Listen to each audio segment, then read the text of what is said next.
Heated shenanigans, working stiffer than mannequins. Vader time like a mannequin, mega powers, I'm savage and peep the babbling. Got him shook off the verbal acumen. I'm the main event, meaning nobody coming after him. The topics we be tackling, ankle locking and tapping them. I hate seafood, but I might throw the Boston crab on him. You know sometimes it gets heated.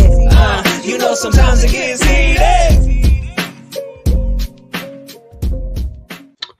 What's going on, everybody? Welcome into Heated Shenanigans Podcast, live stream of Friday Night Smackdown. And I am joined by a couple of special guests, the one and only, the concept, Mr. Alakon House.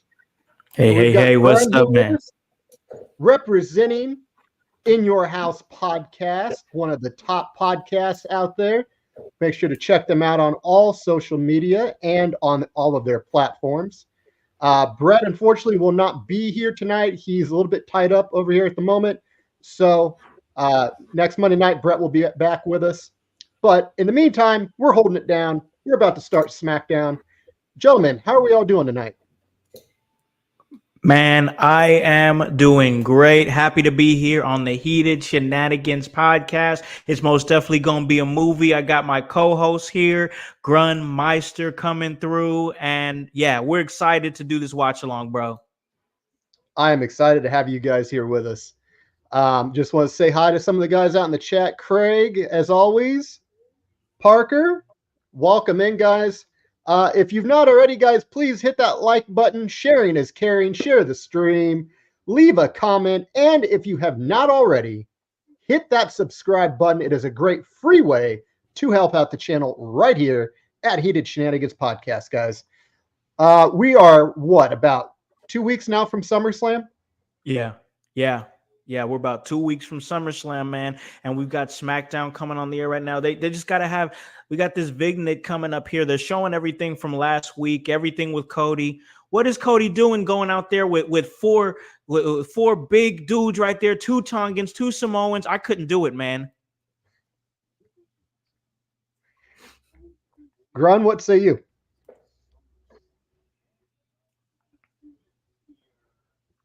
Oh, Grun's mic's in. Oh, we don't hear you, Run. We don't hear you. What are you trying to do? Man, how is Jacob Fatu just moving around like that? I mean, it's ridiculous. Con, I'm not trying to make you look bad, Con. I'm just trying to make myself look bad. That's what's going on. Oh, you're good, man. You are good, man. We got SmackDown on here right now. I was just saying Jacob is crazy. Yeah. I was saying on my show that he is looking better than Solo Sikoa. The exact thing that they were afraid of, it's happened. And cat's out of the bag. We talked about this many a times, man. Many times that when Jacob comes in, Jacob has a strong possibility of overshadowing Solo. I mean, all respect to Solo Sikoa, friend of In Your Howse, former In Your Howse guest.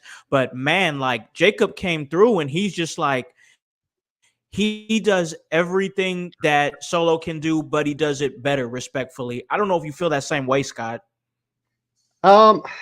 He's definitely better in the ring. I'll say that. I do wonder, though, if you're going to do... It seems Solo and Roman are on a collision course for a major pay-per-view. Yeah. The big question is, Solo got a very important win to boost credibility against the world champion Cody Rhodes. Does a Roman Solo match need the title, and do we see Cody lose it at SummerSlam? This would not be the first time that a major champion has lost at SummerSlam. Chris Benoit lost to Randy Orton at SummerSlam. You saw The Rock drop it to Brock Lesnar at SummerSlam. I guess it boils down to, does Roman and Solo need a title? No, I don't think so. Yeah, I'm with Grun here. I don't think so. I don't think that it does. I think that there's a story with those two without the title. You kind of in the same lane there, Grun? Yeah, no, like the way they've been built, they've been building this, and the story that they've told with the bloodline so far over the last 4 years is that The thing that matters most is not the title; it is the title of Tribal Chief. That is what matters. That is more prestigious. And Solo is just claiming it. Roman Reigns was earning the title of Tribal Chief. And he was obtaining the respect from the family, respect from the elders, the belief from the elders that he was the next rightful tribal chief. Solo is just taking it. And Yes. And I would say, like, if I were in that family, I would, and I was one of those elders, I would be ashamed of this youngin who is claiming something. He said, "Shame that man." He shamed that man. Oh man, he has not earned it yet. He has not. One win over John Cena and how many losses does not count, does not make you a tribal chief.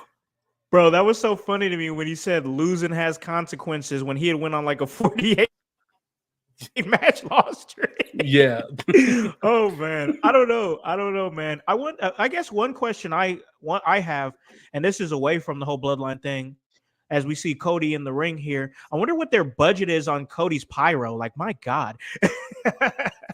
It was the probably the exact amount of the last roster cuts. Oh, they had to, that's good. That's good. Ooh. Give or take a couple cents. Cody looking like he's feeling good after last week. You think? Yeah. What you want to talk What's going about? on, Dan? Welcome in. Hope you're doing good out there, brother. Hey, my man Dan. What's up, We're man? getting close. We're getting close to SummerSlam, brother. We're getting close. Love that guy. Cody looking good after that ass whooping last week. Yeah. That's what I was saying. The same thing. Yeah, I was thinking the same thing. I like that shirt though. That's a pretty fire shirt. Oh, that shirt is sweet. Yeah. Oh, yeah. That's a nice one. Yeah, I like that. The title just looks good on him. It just looks right. Yeah, it does. Yeah.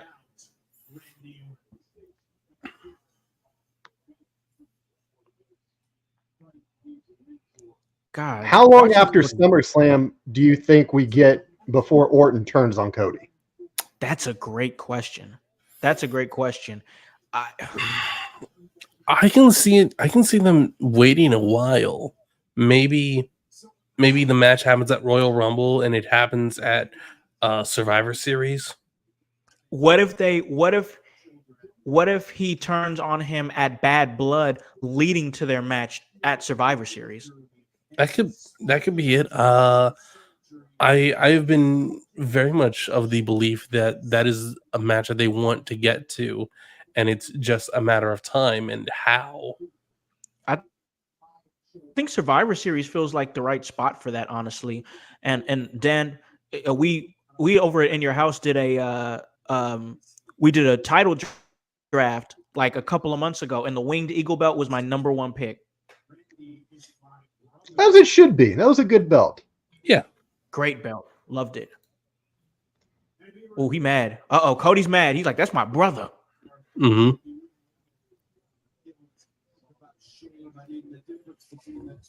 Is the difference between being bad and doing something bad. Instead of talking about all that, I would rather look directly into this camera. Right here. They're definitely on a lot of emotion because when that turn happens, it's going to break a lot of hearts. Yeah, it will. Oh, yeah. I will be ready to hear the Randy Orton promo after he does it. Like, what would be his reason why? Obviously, it'd be the title, but I don't want to hear like how he gets there. Yeah. Before WrestleMania 39 even. The only thing that I've been like fixated on with this recent feud with the Bloodline, so you have the 4 members of the Bloodline. Presumably we're going to War Games with this. But wouldn't it be interesting if the War Games team, we've seen Cody, Randy, KO. The very title. What if the 4th member is a returning Roman Reigns? I believe that.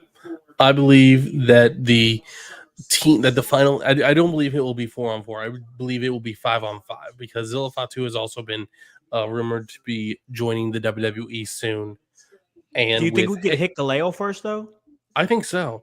I think, and like Scott, like I've been pitching this because like I just love this in my mind.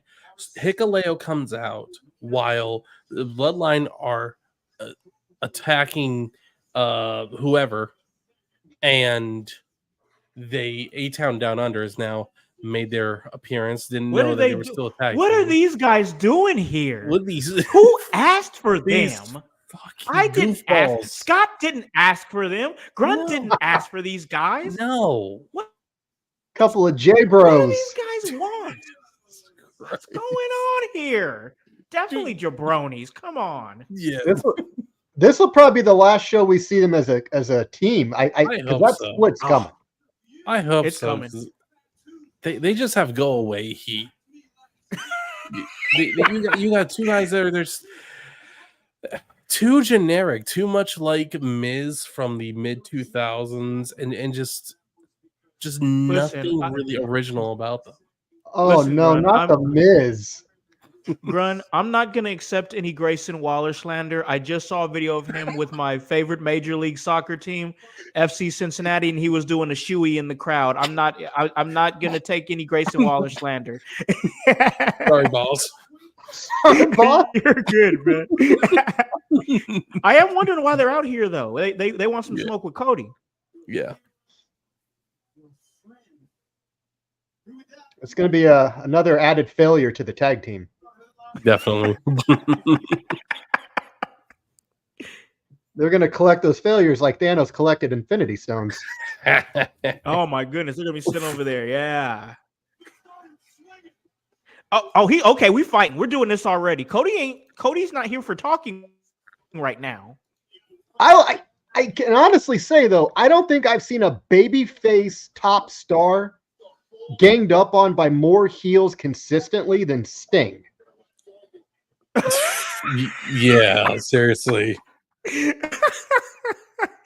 mean, you could just talk about his TNA run in that conversation. He got ganged up so much in TNA.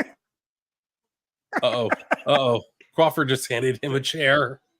Like each week, it's who's going to beat up, like which group will attack Cody. Yeah, that's the thing. That's the story. Here we go with the chair. Oof. Miz is not really a good wrestler. He needs to go back to reality TV. Let me hold this chair while you kick me in the face. I was about to say, okay, so Theory's an idiot. What can we see Waller feet in the back? Oh no! Oh god! Oh no! Oh god! Oh, they're done. This team is done. Yeah. Yeah, they're done for. Most definitely. Oh. Cody standing tall against the tag team. What do we got here? Oh. Jay's brother, are you free? It's Carmelo. Getting that fresh. Let's go, Terrence Crawford. Yeah, guys, if you're in the chat, make sure to hit that like button, hit that subscribe button, drop a comment. And again, sharing is caring. Share the stream. That's who I would have liked to have seen win the men's Money in the Bank. Look, it was a low chance. Not mad at it. I don't think I started watching NXT towards the end of Melo's run in NXT, and like I can definitely see why he was brought up to the main roster, but I think right now like he's just he's in a land where he has more to prove, like as if he just joined NXT. But here's the thing, though. It's like I've said on the show before, though, bro. Like he could have won Money in the Bank, and everybody would have been like, I don't know about that. But then, like, you have a year to hold it. He could be a completely different superstar in 8 months holding that Money in the Bank briefcase than he is right now. I'm just saying, like, I'm just saying he could be in a different trajectory in 2 months, 4 months, 8 months. I also believe in Joe Hendry, Jordan. Yes. Yes. But that's my thing with Carmelo is that he's moving at such a trajectory that it's like if he had that briefcase and just held it for a while, it could have been almost the Tiffany Stratton effect, because I don't know when Tiffany's gonna cash it in, and honestly I hope she holds it for a while. Like we got an absolutely nothing like reign for Money in the Bank from Drew McIntyre, which of course that was for storyline purposes for the CM Punk stuff. But if we're gonna sacrifice one Money in the Bank briefcase, how about we have a good Money in the Bank briefcase holder for the female counterpart, you know? Yeah, I mean, I said this. This is something else I said on my show tonight, and that is they can do the Nia Jax Tiffany Stratton friendship storyline the same way they did AEW did the Tony Storm Mariah May friendship, and just not screw up the turn, because it's like, look, like, okay, great, you had the women go bloody and violent. That's awesome. The issue is you didn't tease it. There was no reason to believe that Mariah May was going to turn on Tony Storm, or that Tony Storm was going to turn on Mariah May. And then you have Mariah May cut in a promo. This was my plan all along. It's like, really? Really? Here's where you messed up, Grun. I'll tell you right now, you messed up because you're relying on AEW to tell you solid stories.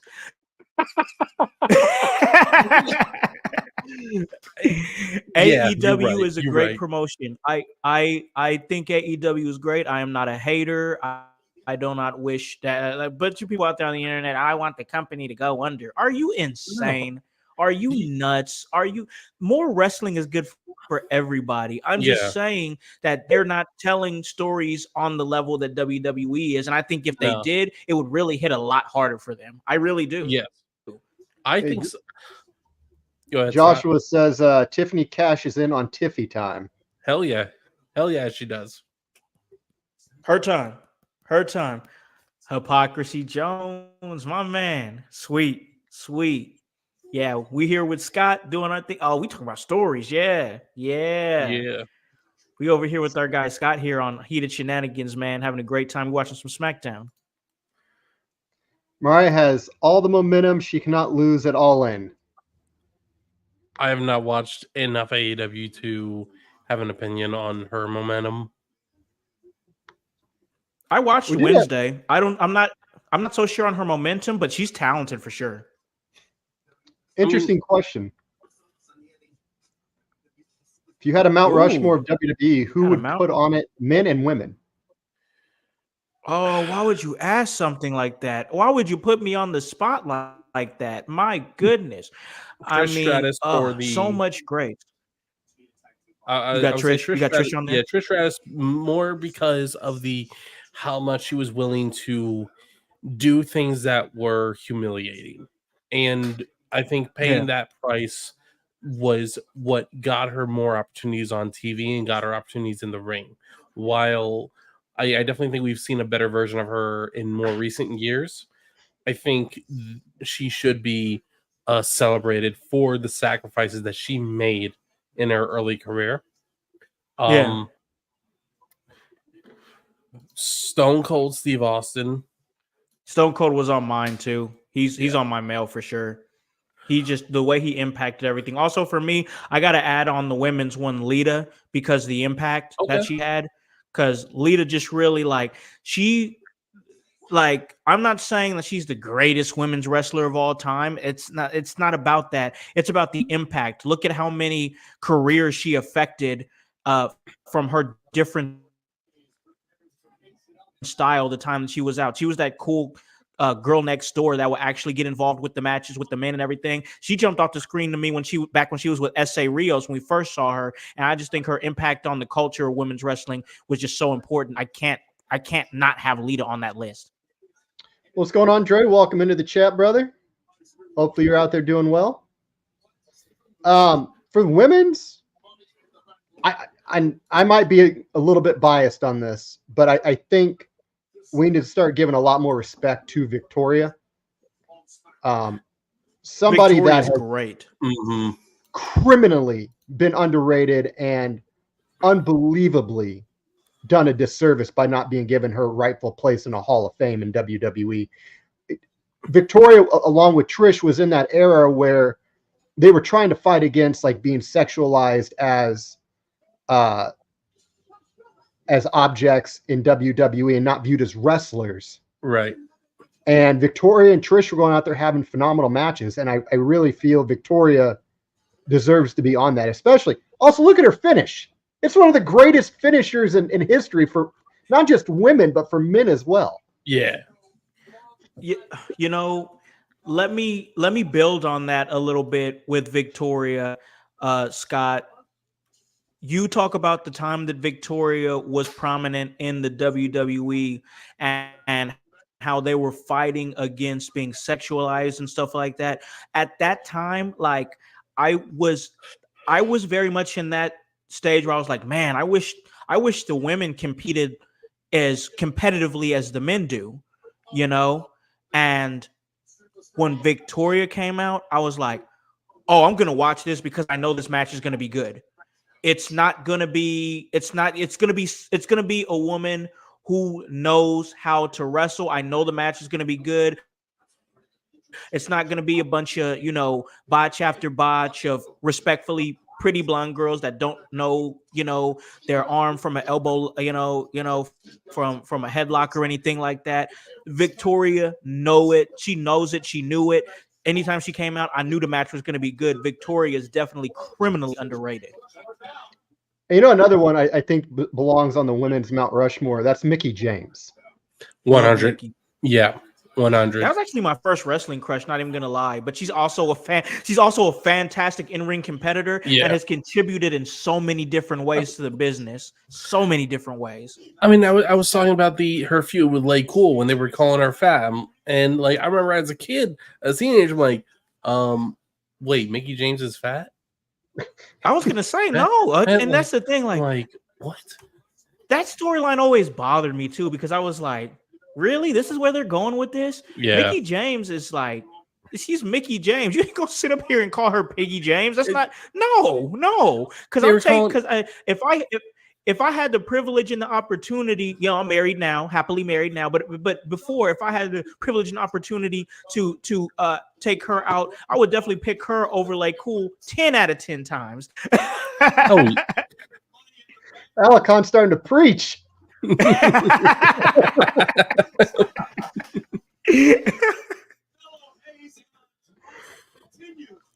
Oh man, and we got a match. Are we talking about this? I definitely want to still stay with what you're talking about. But this one, hey, yo, look at that. What's that? He calls that the fadeaway. Like where he bounces the fadeaway. Okay. Leg drop.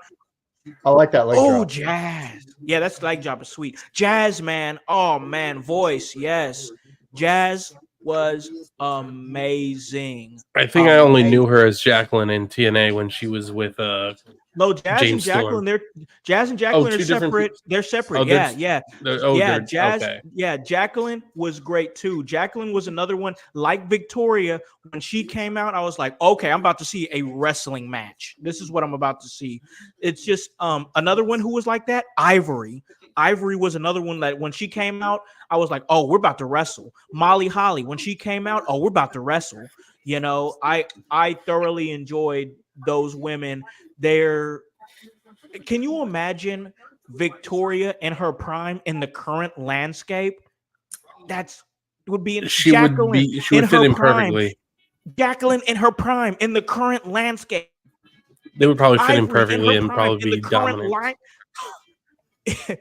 I mean, we talk about the embarrassment of riches that we have in the women's division right now. If you had those women in their prime, we would be seriously just in an abundance of incredible women wrestlers.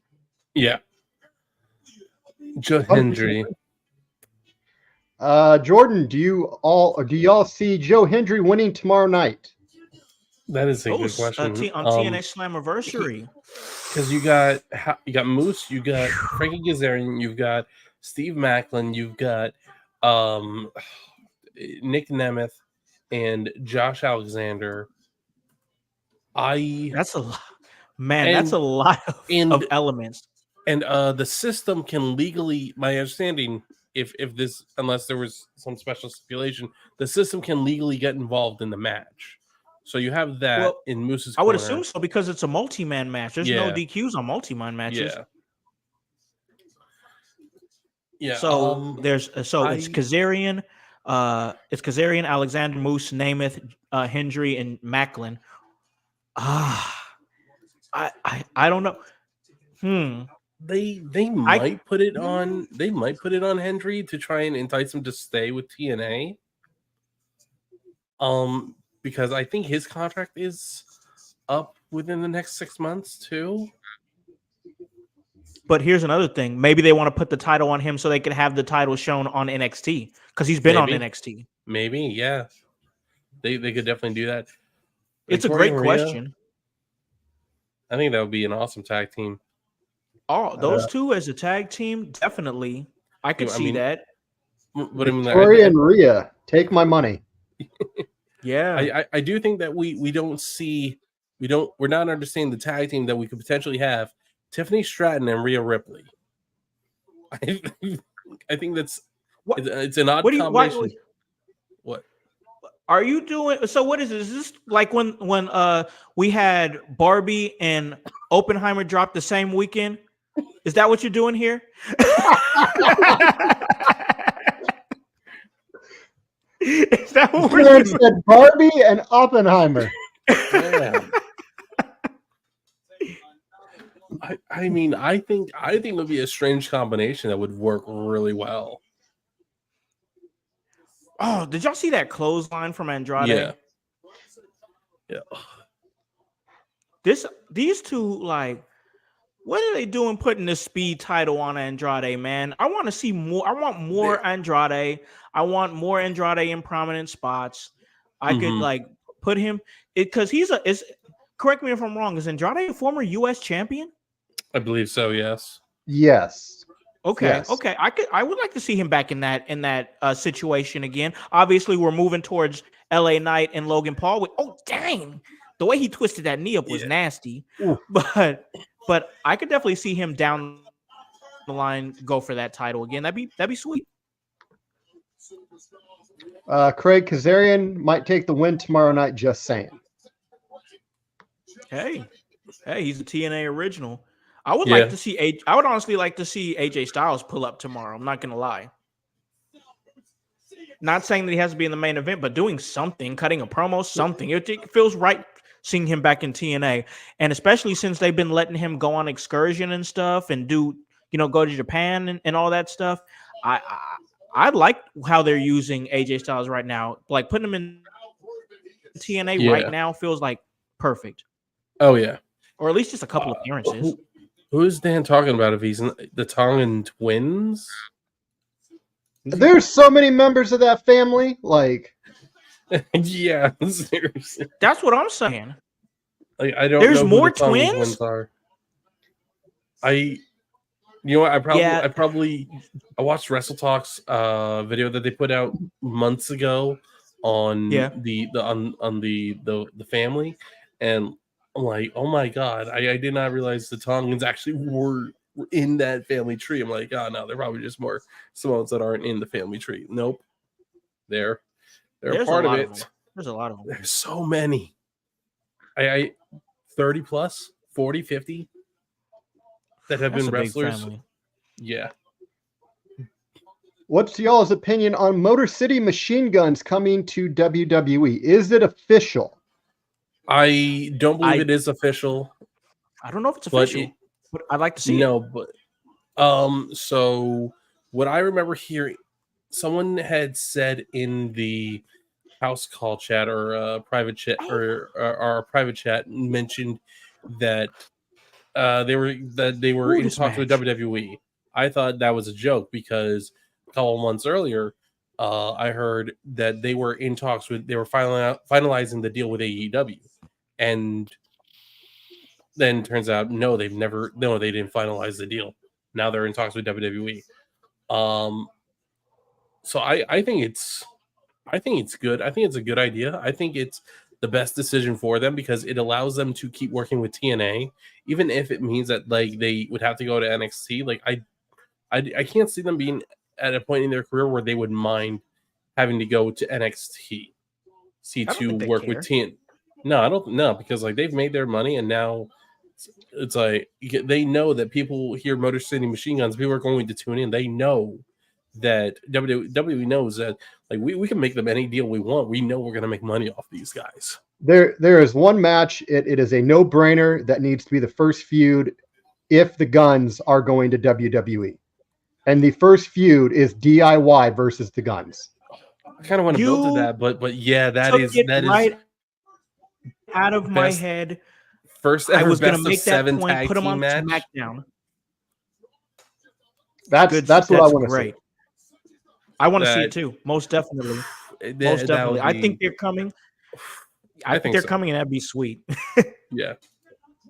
But if you look at the tag team division from the male perspective in WWE, like there is a good amount of male tag teams, but respectfully, adding in the Machine Guns to this, they would easily be the top in WWE, and I don't think it would be close. Now, that's something we could do maybe for WrestleMania, because I think this would be a WrestleMania match. If you had the Machine Guns versus a reunited Usos at WrestleMania. That would be brilliant. That would be so much fun to watch. Fire. Yes, that's a great idea. Love it. Honestly, I'm sorry. I just got to say real quick because I know we're doing this SmackDown watch along.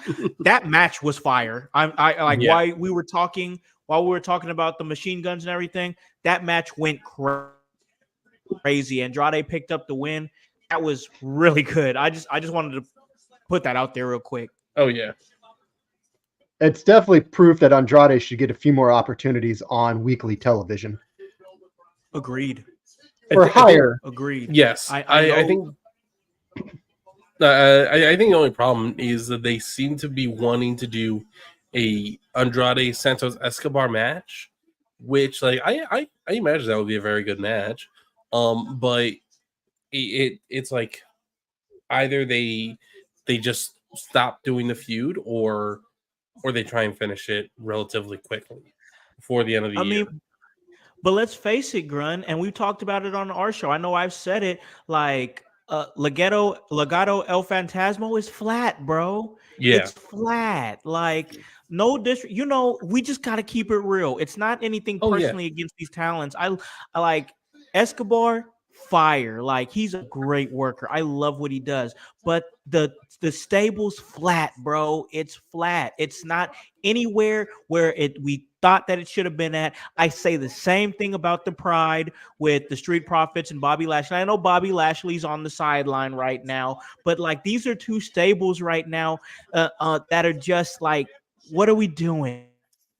What are we doing? That's my question. Like, I want to see them succeed, but what are we doing? I look at the Pride and I can only see a dollar signs and a bright future for Montez Ford. Because when that breakup happens, Ford has every gift imaginable to go to the moon in WWE. If they give him the opportunity to shine. You look at him, he reminds me so much of a young Evolution style Randy Orton, where he's at right now. And I don't think Montez, he's not remotely hit what his ceiling is. He has a remarkably high floor. But what we could see from Montez in the future could be a potential Money in the Bank winner, could be a Royal Rumble winner. He has every attribute that you could ask for in a professional wrestler. And the only thing really that we're going against right now is time. Yeah. No, that's a good point. And you make a good point there, Scott. Like, what we don't want to, and it's just like Grunt. It was just like Dijak was talking about when we talked to him on In Your Howse. Great interview, y'all. Check that out if you guys get a chance to. He was talking about wasting a lot of his prime years not doing anything of real prominence in the WWE, and now that he's freed up, he's like, I'm looking to do everything. I want to be out there. So like, it's really a great point that you made there, Scott, because it's like, when are these guys going to be like, okay, I'm okay with sitting here and collecting a check for now, but like, I've only got like a 6-7 year window where I'm going to be at my peak athleticism. I'd really like to put out, some of my best hits before I'm, having to having to turn down physically. You know what I'm saying? So that's a really good point. I agree there wholeheartedly. And something else to take a look at. The two things really with WWE and the way the roster is right now, as high as they're hitting on all cylinders right now. Think of the amount of talent that is still on the sidelines. We had mentioned Bobby. Charlotte is still out. Carmella is out. Yeah. Alexa Bliss is still out. Yep. A lot of their women are out. But to that same testament, look at how great the product is right now in WWE and how young the core of the company is right now. Can you imagine in 5 years when these guys and girls start to hit their stride, what this company is going to be able to produce in terms of in-ring quality and storytelling 5 years from now, when they've really been able to cut their teeth in the business? Yeah. It's going to be insane. It is. And it's like I've said it before, Grun, like that next in line program for WWE and NXT, it's going to feed families, bro. It is absolutely going to feed families because you're going to have these young coachable athletes coming fresh out of college. And the special thing about it is, and like I work the indies and Scott works the indies and everything. We're out there, like we're really out there. But like respectfully, like you have a chance to bring in these fresh, young, coachable talents from different sports, and they don't have any indie bad habits or anything like that. You come in, you have a complete like lump of clay that you can mold exactly how you want to mold it, and then boom, you set them off the TV. And look at Tiffany Stratton, who's a next in line program participant who has come a long way in 3 years, a long way. She didn't even know anything about wrestling before this, and now she's already missed Money in the Bank. Like, it's outrageous. I really feel like it's crazy. It's crazy. Like, I really feel like the WWE has truly positioned themselves to have some of the best talent, continue to have some of the best talent for years and years to come. And then this also, we can't even ignore the fact that the TNA factor that's in this as well. Yeah. You have that roster coming up as well. There's a lot of rumors, a lot of speculation that there was a silent purchase of TNA that has not been reported to be true. It might be. Who the hell knows? I don't have the answers. I don't know if you guys do. Unfortunately, no. I don't think we do. Nope. I think it would be like I think it would help TNA, but at the same time, like I think it also actually hurt TNA as like I think the partnership as it is publicly known is how it should stay.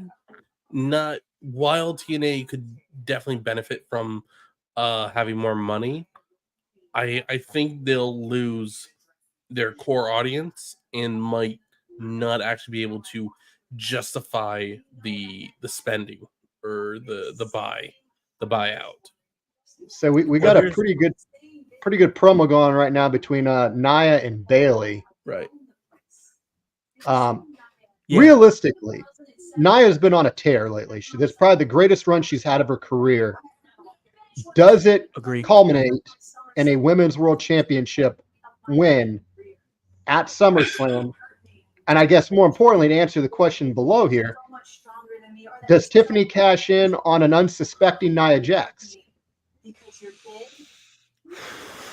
I think you could have a much bigger match between Tiffany and Nia, but I don't think you're at that point. I don't think you've built up the friendship enough. I can definitely see that down the line. I really don't know, because Bayley's run has been a bit lackluster, but a win over Nia would definitely put some win in her sales. However, Nia has been on a tear. She won Queen of the Ring, and so you want to find a way to try and keep the momentum moving for both wrestlers right now. The only real big loss that she's taken, Nia, is that loss to Rhea Ripley at Elimination Chamber. Right. But she had the main event with the top women's wrestler in the company. Mm. In her home, in Rhea Ripley's hometown, where she was the clear heel, her being obviously Nia Jax. And like you said, man, she's been on a tear. She's been absolutely amazing. I mean, I just want to say these two women, I adore their respective runs in the company.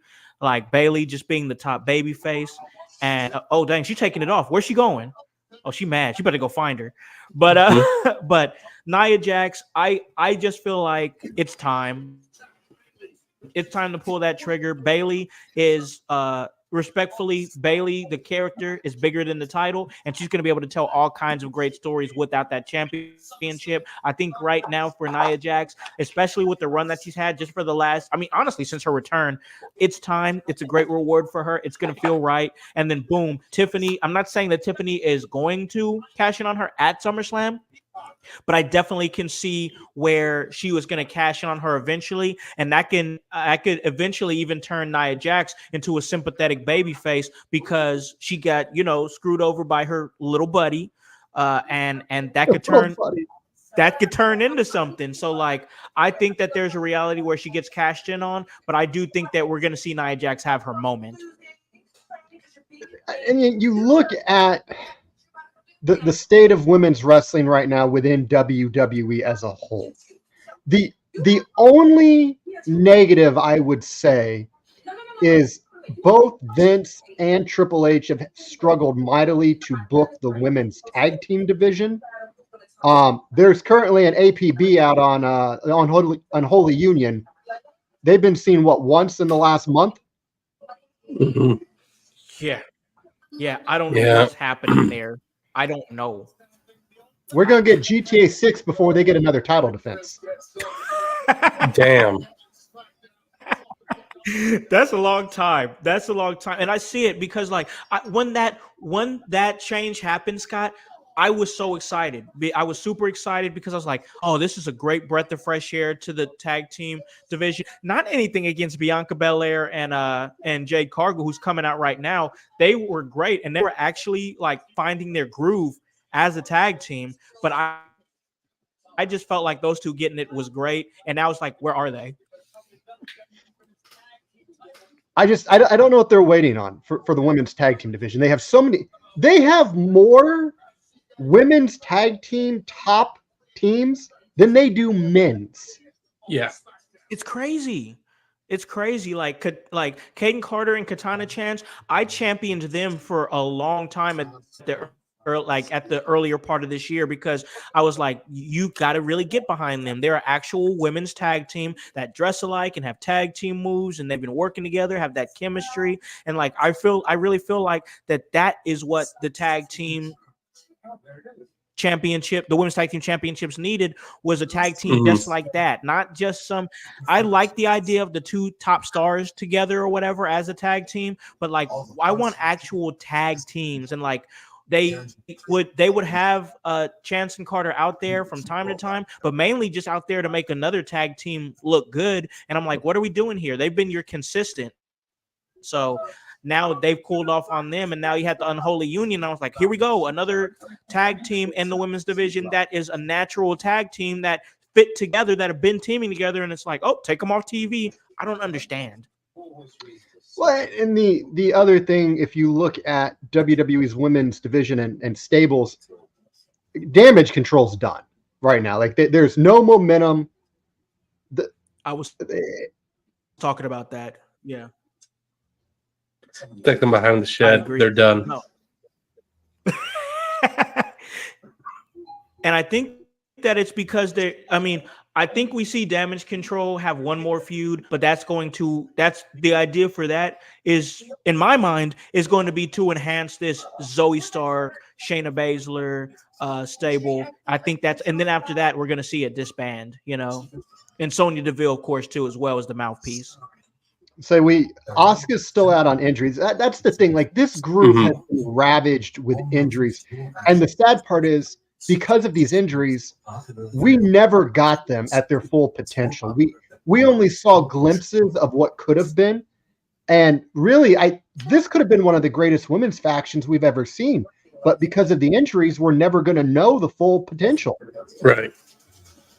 It's tough, bro. It's tough it's tough to see that reality, but it most definitely is a reality.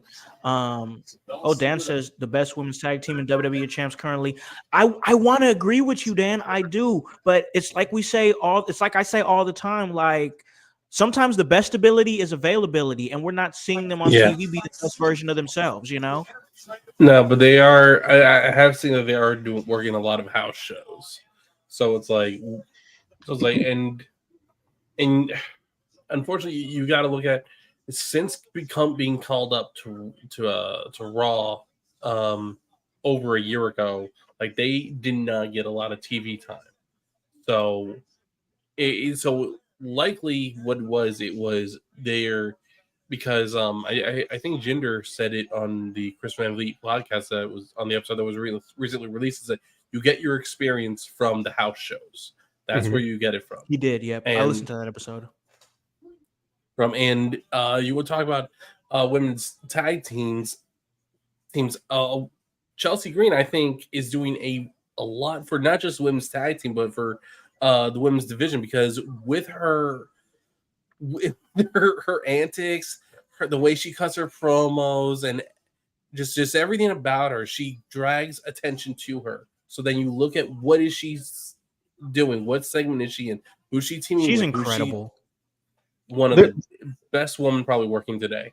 There's also an unappreciated factor, maybe not from within WWE, but outside of WWE, is that's how supportive Matt Cardona is of Chelsea. Obviously, it's his wife. Yeah. But Cardona has a monumental following that you can't buy the following Matt Cardona has. That man is views. He is numbers. I got to ask, gentlemen, we're getting up on the Royal Rumble in just a few short months. Who's the favorite right now to win the Women's Royal Rumble? Because I think it could be Chelsea.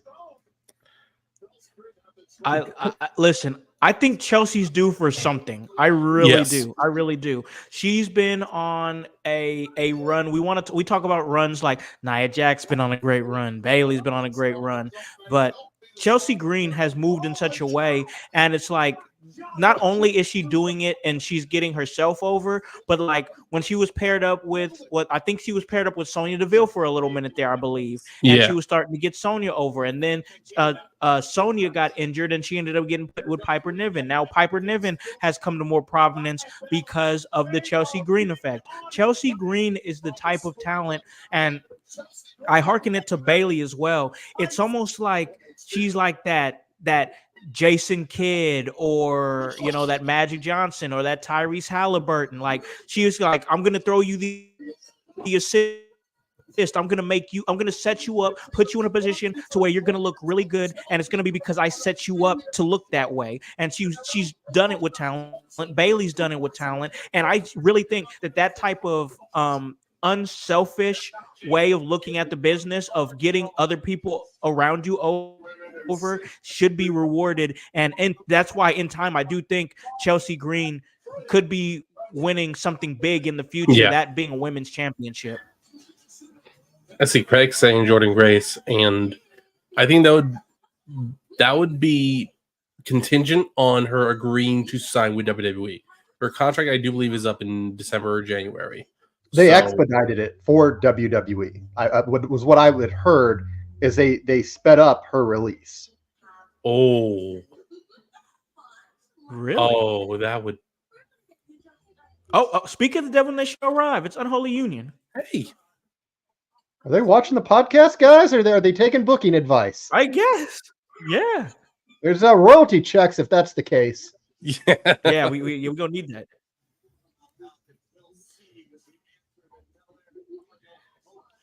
Now that I think about it, maybe they took them off TV for a little bit to cool them off, because when they won the tag team championships, it was a big babyface reaction. Yeah. Especially with like all the stuff about Alba Fire, respectfully, and her mom and everything like that. So there was a big babyface reaction to that. So maybe they took them off to cool them off a little bit, and then take a few weeks off, bring them back, and like, boom, here we are. We're full heel now. You know what I'm saying? Because they're going to have to be to go up against Bianca Belair and Jade Cargill.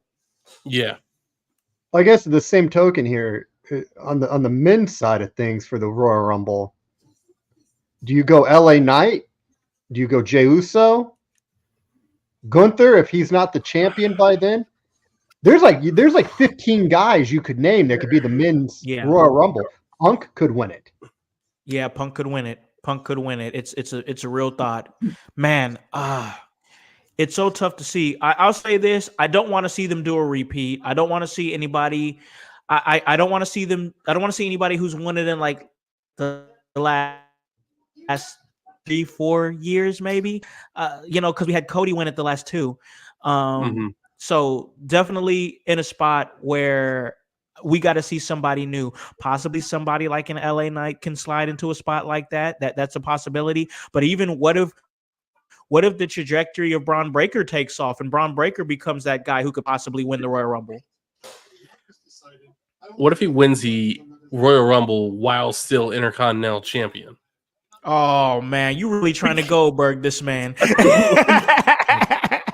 But hold on. While Goldberg had a lot of jobbers, Braun Breaker has blown through, has nearly destroyed Sami Zayn. He took the loss to Sami Zayn, which we can get that streak off of his back. Yeah. We don't need that. We don't need to put that type of thing on Braun Breaker. I'm glad there's no streak. Yeah. I think Braun at the Royal Rumble could go one of two ways. Either he wins it or Braun is going to break the elimination record. I'm cool with that. I'm cool. That's fine. Totally cool with that. Put him in like the last 3 or something like that. It'd be crazy. I like that. But I like Braun. I'm a huge Braun Breaker fan. Like we talk about it. Me and Grun gush about him all the time. He's must-see television. I think it was a huge hint to what his future could be, Scott, when he got a chance to stand tall at the end of Monday Night Raw this past Monday. I would like to think we're living in a world where this is how they would have booked Scott Steiner had he been healthy coming to WWE. Yeah. Okay. Yeah. Ooh, yeah. Okay. I don't disagree with that. Yeah. I like that. Could Josh Alexander win the men's if he switches to WWE? I do not think so. I think the one thing Go ahead, Greg. Go ahead. The one thing I am definitely certain about is I do think that we don't have to worry about Charlotte, Becky, Alexa, or people that have won the Rumble previously winning the Rumbles this year or in 2025. I don't think we need to worry about that, because if you look at momentum right now, like Chelsea can hold the momentum that she's got till Royal Rumble. That's incredibly easy for her. I do believe that they're going for Jade Cargill, Bianca Belair at WrestleMania 41. So the question would be, who do you put the title on between the two? And then you have the other win the Rumble. I would think Bianca's already won it twice, I think. I'd have to look that up, but she's definitely won one. So I think it would make more sense to have Cargill win if you want to go that route. Have her win at that point, like Bianca turns on Jade sometime before then and screws her out of a championship match or something. Then for the men, you could go Ilya, you could go, I don't know. I really don't. Nick Aldis? Who you say? Oh, wait a minute. Did you say Dragunov? Nick Aldis? Did you bring up Dragunov? I did bring up Dragunov. Nick Aldis. I mean, hey, he didn't say that he would come in and wrestle. I'm not throwing no shame on Nick Aldis. I'm just saying, if Nick Aldis wins the Royal Rumble, you had better go buy every lottery ticket you can afford. Very true. Seriously. Real quick, to go back to the Josh Alexander thing, I just don't think he could come to WWE tomorrow, and I don't think he can build the momentum that'll make him a legitimate Royal Rumble possible winner. I just don't. And I love Josh Alexander. He's an incredible talent, but I feel like he'd be stepping on toes if that were to happen, and I just don't see them doing that.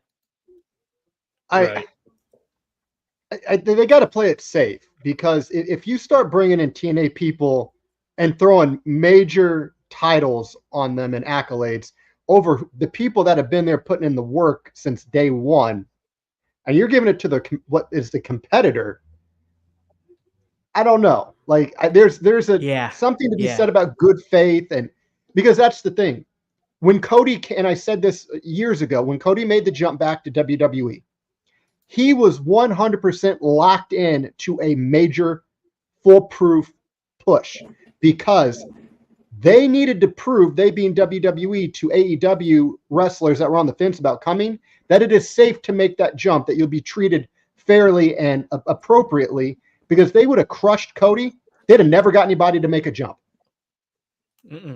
Yeah, no, you're right. You're right. Cody was definitely that beacon to be like, hey, okay, we can come back here and we can actually not only, work the WWE schedule, make that WWE money, but be presented in a way that is like, okay, this is good enough for me, because presentation for a wrestler is so huge. If they're feeling underutilized, they're going to be very unhappy, for good reason. Nobody wants to sit on the bench. Nobody wants to, or nobody wants to play a role that they don't feel comfortable playing. They want to be presented in the right way, and that's huge. And when that happened, when that started happening in WWE, that's really when we saw things really turn around. This is an interesting take by Dan. Hubby wife winners, Aldis and Mickie James. I'm not going to say no to that. I was going to say, I take it. I would definitely take it. I'm not mad at it. I like Nick Aldis. I like what Nick Aldis brings to the table as a GM. Honestly, nothing against Adam Pearce. I like Scrap Daddy and whatnot, but I don't know. Nick Aldis just hits so much harder as a GM for me. I like what he does. So you want to make a whole bunch of people mad with a prediction for a Royal Rumble winner? How's that? What if it's Logan Paul? What you got? I wouldn't hate that. I would tell you, if I'm ranking the top 3 guys that stand a chance to win the men's Royal Rumble, Logan Paul is in the top 3. I would say Logan Paul, LA Knight, and you could coin flip between Braun Breaker and Jey Uso. Those are good picks. And here's why I really like the Logan Paul pick a lot. And here's why. Because he's entertaining enough to carry a WrestleMania type feud. And also, listen, sorry, Gina, it's true. It's true. Logan Paul's good.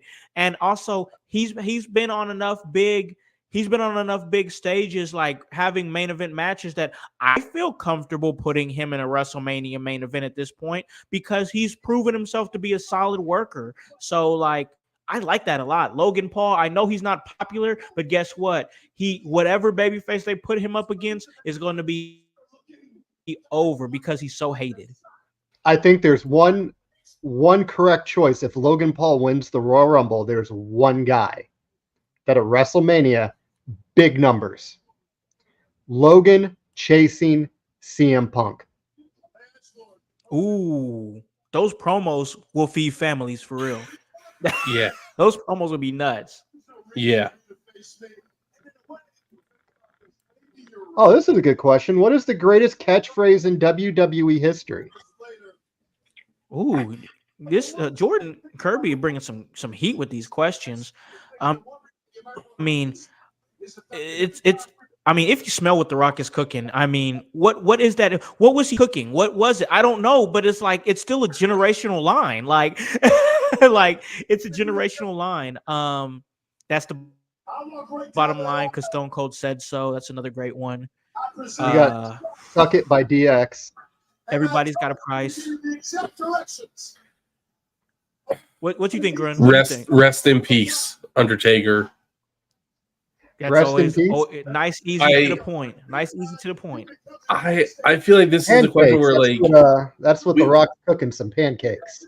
Oh, we would really need right to. now. I'm hungry. Some We pancakes. would really need to see someone put together have an entire debate over this. Who had the best catchphrase? What was the best catchphrase in WWE history? Dan And says, so- "Are you ready from D?" My bad, but Dan says, "Are you ready from No, DX?" But what about "Suck It"? I mean, come on, suck it. Yeah. I mean, like, Come on. Are you ready? Are you ready is definitely iconic, but I would definitely argue that "Suck It's" probably better, probably higher up than "Are You Ready." I think "Suck It" got us in trouble more at school than. Yeah, probably. Yeah, trust me, I got detention a couple times for that. You go around telling the principal to suck it. And my teacher. I did, and I thought she didn't know what it meant, but when I did the chop and everything, and I was like, yeah, she's like a teacher. She don't know what that means or anything, and sure enough, she knew what it means, and my ass was in the principal office. She was smart to the business. Yeah, she was. I underestimated her. She's talking in Carney while she's walking to detention.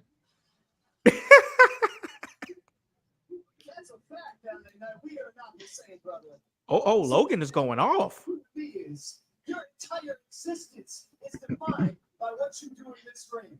Well, not me. See, when I leave this ring, I'm interviewing former presidents, building multi-billion. You know, the other thing that I think Logan Paul has going for him as a likelihood to win the Royal Rumble, The last name Paul.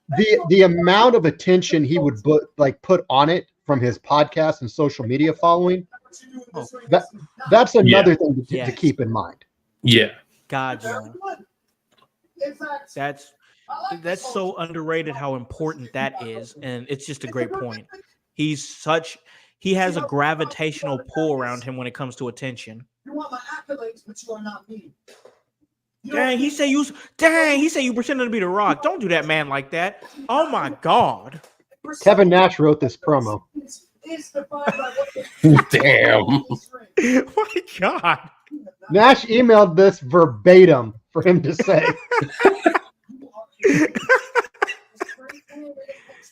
This is going to be a good match. I'm actually really excited for this SummerSlam match.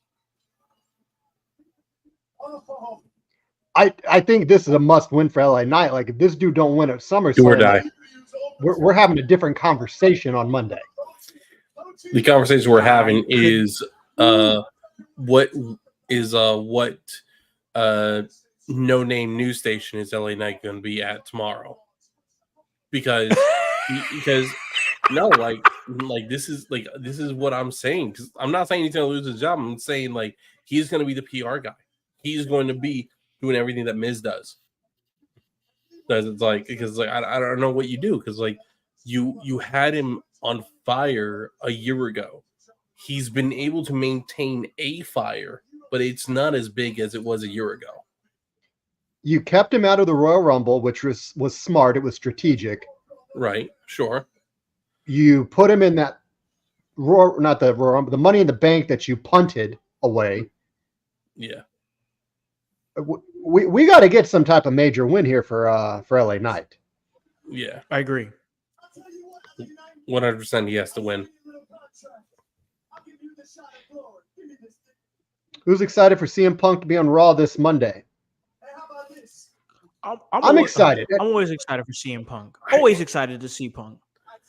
And something I think they're building towards on Raw, and we saw a little bit of it. I mentioned it with Brett, who I wish was over here at the moment to do this episode, but he's currently busy. But I digress. You saw the referees in the ring. Yeah. And they wanted the apologies. Well, then he puts his hands on the officials. This is clearly building to no referee is going to want to take this match, and it is going to end up being Seth Rollins. Yes. Yep. Agree. I do. I think we talked a little bit about that earlier, Grun. Honestly, of that possibility happening, and it's real. Oh, wait a minute, my bad. We got some action here. Action here. Logan and LA Knight. The contract signed. The match is official. It's crazy, Grun, because I agreed with you when you said, "Oh, he's going to play head games and hold off to to sign that contract. He just came out and signed it. I'm surprised. Yeah, but they're definitely making this look like a blood feud, which is only going to help it. Which influencer do you think we see at SummerSlam with Logan Paul? That's a good question.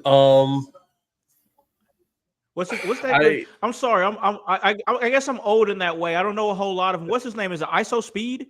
Is it Speed? There's ISO Speed. Yeah. Something There's like KSI. There's my son got so excited when ISO Speed was in the Prime bottle, and I was like, ISO who? Yeah. ISO who? Yeah, no. I didn't even know who the hell that was. Like our friends were like, yeah, I don't keep up with the YouTubers, bro. I don't either, but I've got friends that do. I'm like, you keep up with all of them? Like I keep up with maybe a couple. Also, are y'all seeing this video for Tiffany Stratton? No, I was a little distracted. I like this. I like how they're doing this vignette for Tiffany Stratton, showing her like playing tennis and just it's the rich girl vibes. You know what I'm saying? Yeah.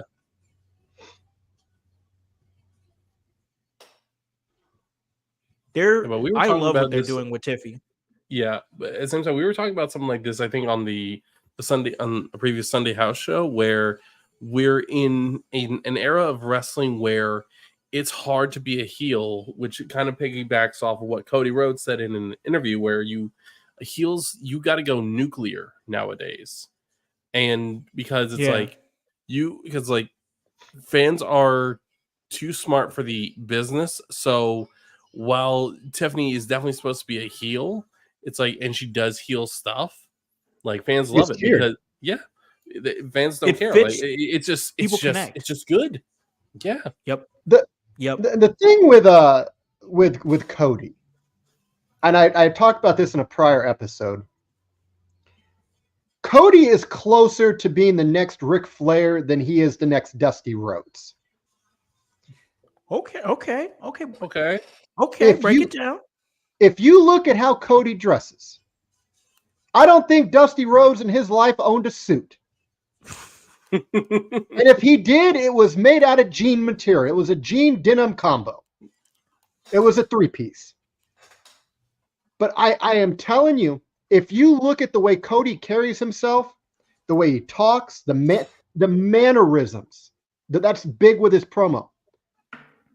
Cody oozes heel qualities. And whenever it happens, if we ever get it, Cody as a heel would be the biggest thing in the company. He would be more over as a heel than he is as a babyface, because respectfully, Cody at times does come off as a whiny little baby. He does. He does. And I love Cody. There are those times, but I think him being a heel, don't get me wrong, I love him as a babyface. Like there was those times, and I've talked about it on our show too, where it's like, man, sometimes the crying is cringy. You know what I'm saying? But like, I think that if he flips it and that time comes, and whenever that time happens, like you said, we're gonna see him on such a level that is going to not only raise his trajectory once again, but then if we see him have a really great heel run, when he does turn back babyface, he's going to be an even bigger babyface from having a great heel run. There's something else that WWE is going to face in presumably the very near future. How does it look in the perception of the fans for the number one babyface when the tribal chief returns? Because he ain't coming back as a heel. No. Roman is going to be monumentally more over than Cody. Yes. And Cody is your world champion. So I think the one thing that they have going for them is that they can focus more on the Roman and and Roman versus the new bloodline storyline, and you could probably even if you have a match at war games at Survivor Series, you can still use that as a stepping stone to Solo Sikoa versus Roman Reigns at WrestleMania, where ideally you would have Solo get annihilated by Roman. We're gonna job Solo at Mania. I think so, and it's like I don't. Solo's a solid wrestler. He's not a great wrestler. Did Solo not sign something for you? Did he not take a picture with you sometime? No, I've just never been a fan of Solo. I could tell. See, here's the thing. I like Solo, and it's not just because I know him well and whatnot. It has nothing to do with that. But especially, I think it was the end promo after the tag team championship win from DIY. And I was even thinking to myself, I was watching it with my wife, and I was like, they keep teasing this Solo Sikoa promo. And I'm like, but we only got 5 minutes left in the show, and we're still mid championship match. There's no way he's going to be able to come out. And then I saw it was pre-produced when they finally did it. And then when they did do it, I was like, okay, I see it now. I think that with Solo, Solo is feeling himself in a way right now where it's he's making moves that, of course, is against Paul Heyman. And we've said it before on our show, Grun, with the biggest difference there is when Roman had Paul Heyman by his side, he took counsel in him. He heard what he had to say.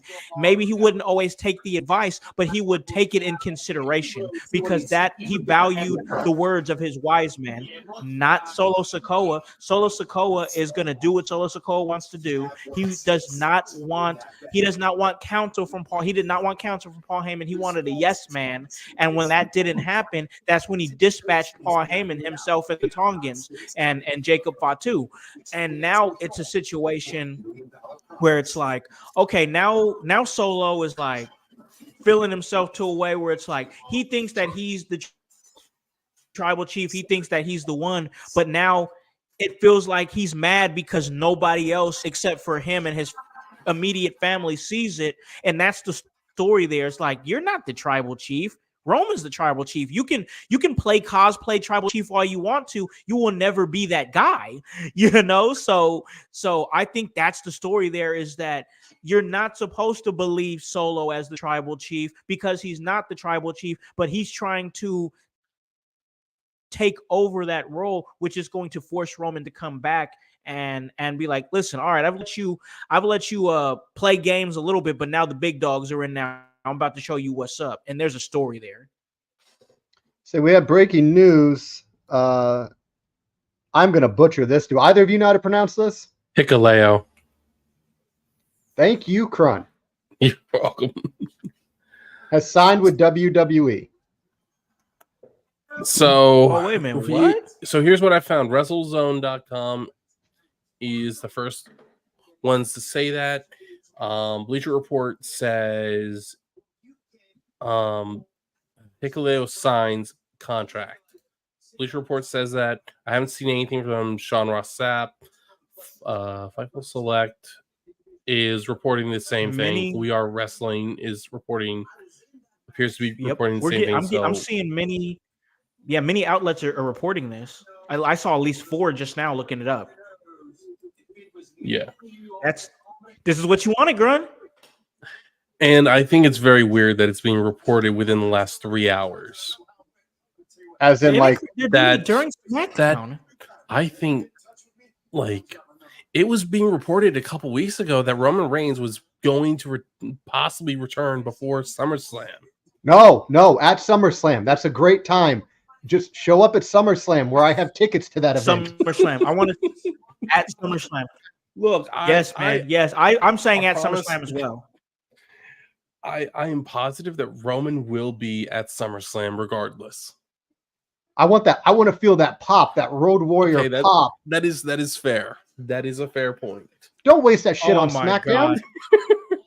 Yeah, do that at SummerSlam. Oh man, that's gonna be a generational pop right there. Could you imagine, like, how would you get into this? So how does Roman come back at SummerSlam? Is Cody getting the mess beat out of him by the Bloodline, and Solo's about to win, and Roman cost him the title? I would say something like that. I could see it more like Hikuleo appears out of nowhere, distracts Solo. Well, my guess is the rest of the Bloodline is out there. Tama Tonga, Tagaloa, they have smiles on their face because Tama Tonga is their real life brother, and they're thrilled because they think Tama Tonga, the Hikuleo, is out there to help them. Solo looks at them like, I didn't bring him in.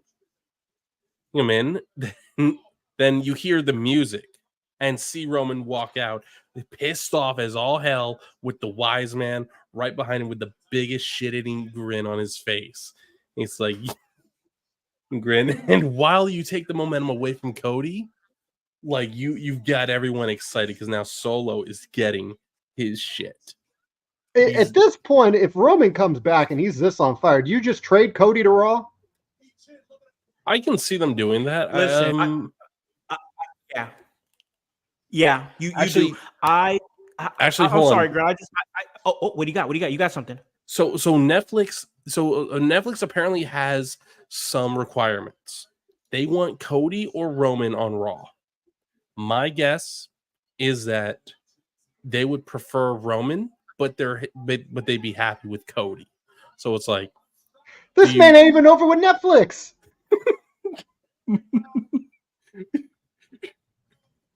It's crazy. It is crazy. So they want Roman, either, but we'll settle for Cody. Yeah. That's if I was Cody, I'd be a little bit like, ow, a little hurt. I mean, there's really no shame in coming. Those are my words. Those are my words. Let me make this very clear. Those are my words. They've said they want Roman or Cody. That is what they've said. That is the official statement. Yeah. I'm saying I think they would prefer Roman. I mean, respectfully, Roman's the bigger star. Absolutely. It's facts. Yeah. It just is. This is a Hogan Savage comparison. Yes. It hurts, but yeah, Randy Savage was great, but everyone loved Hulk Hogan more. I mean, how the hell? Like, if you're doing this, if you're going to get one of them to Raw, like, that's for WWE to figure out. Like, if whoever's going to Raw. Oh yeah. But it's who does WWE want? Okay, so here's the question: who does WWE want to be the unmitigated, undisputed face of Monday Night Raw in the Netflix era? That's gonna be the question. That's gonna be the question. They're going to need whoever's the bigger draw, because think about it. Netflix. The deal is, it can end in 5 years if Netflix wants. It could be extended to 10 years if Netflix wants. It could be extended to 15 years, or it could be extended to 20 years. Yeah. That is, if that's a career. Like, yes, that's a career. Yes, and so it's like, I don't know how this is going to go. This could go really well, or this deal could go really well or really bad, and because this is unprecedented. And if you have Roman on Raw, you could probably make it 20 years, probably. But does Roman got 20 in the tank, though? I think I don't think so. But I don't think so. But I think I don't think so. But I think you could convince Netflix to extend the contract. However, the bigger question after that would be, can you convince them that it was a good deal? Here's the thing. Jumping in on that, you're going to have either Cody or Roman Reigns that, of course, is going to hold down the ship for sure for maybe the next 5 more years, possibly. If you can squeeze 5 more years out of them. It's going to be WWE's job to create that next big generational star within that time span to be able to pass that torch to them. Who's our next John Cena? Who's our next Roman Reigns? Who's our next Cody Rhodes? In the Braun Breaker, I definitely Braun Breaker is high on my list as far as somebody you can pass that baton to. But in the next like 4 or 5 years, you have 4 or 5 years to build your next generational top star. You got to start that project sooner rather than later. One thing I want to add on to this, and it's been reported earlier, that The Undertaker will have several appearances when they make the jump to Netflix. Now, it's not going to take a rocket scientist to realize who Undertaker is going to work with on Raw. It will be the Wyatt Six. Oh, give me that. I'll take it. I will take it. I wonder, the thing is, what role could we see Undertaker play now that he's retired from active competition? What can we see him do? Do we have any ideas? I'll put it to you this way: they haven't released the 6th member. What did he whisper to Bray Wyatt that one time? All that time ago. What did he whisper to him? We don't really know. I mean, and Undertaker said that he will never tell anyone what it was. That was he said that either on his podcast or on the episode he did with Chris Van Vliet. He said that he will never reveal what he said to Bray. I respect it. You know what? If that's the case, I don't want to know. Keep that between those two greats. You know what I'm saying? Yeah. I can safely say Undertaker's involvement would probably not be a match. I think those days are done. Agreed. But him taking a beatdown at the hands of the Wyatt Six, not off the table to get, because that was the thing.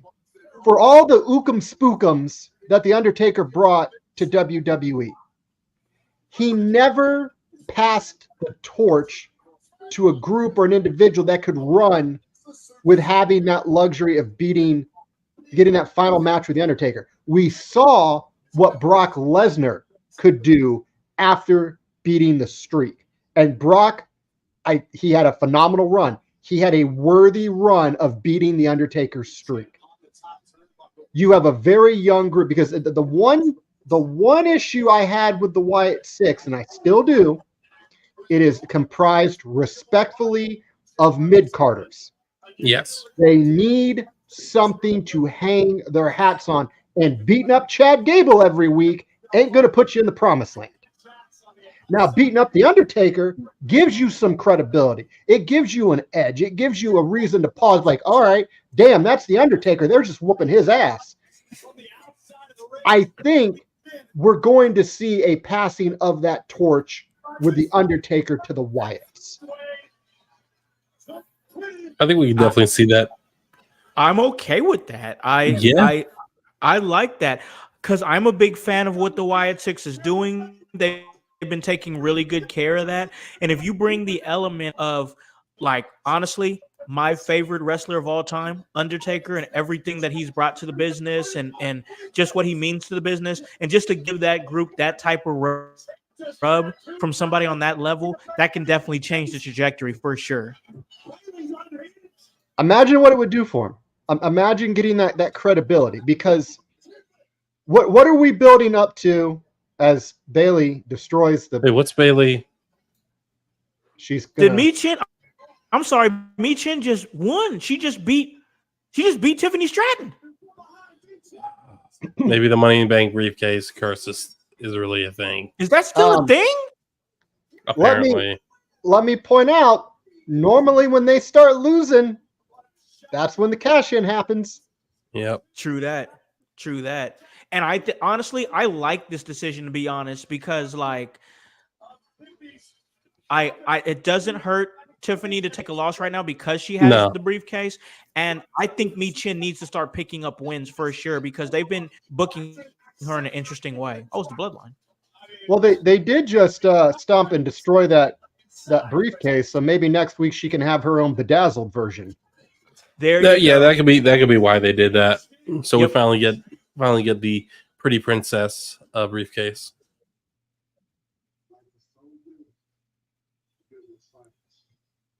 We'll see if he has those sentiments after SummerSlam. Yeah. Solo's developed. Man, it's crazy.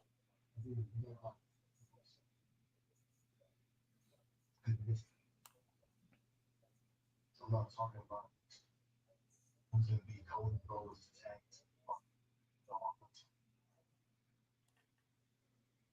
Talking about this. Who's going to step up and disrespect the tribal chief by teaming with Cody Rhodes? That's it. Have you seen what we done to Roman Reigns last week?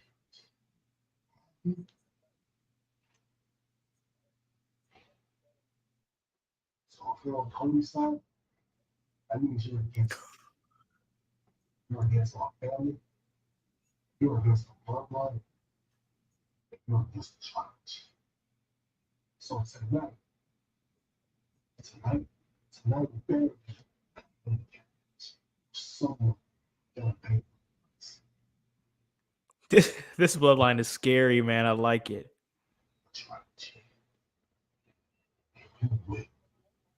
Okay. Who's it gonna be? Who's tagging up with Cody? Kevin Owens. Yeah, it's Owens. I that's exactly who I was gonna say. So, what you think, Scott? This bloodline, this reminds me what would have happened if Tuco took over the show in Breaking Bad. Like, oh, okay. Have you seen Breaking Bad? Yeah. I've seen most of it. I know who you're talking about. But that man just reminds all the decision making. Yeah. On a whim of violence. Yeah. That man was Tuco from Breaking Bad. Yeah. 100%. Like Solo He got said, this man really said, he straight up there said it better be a handicap match. I was like, dang, okay. Like he is demanding the roster not show up.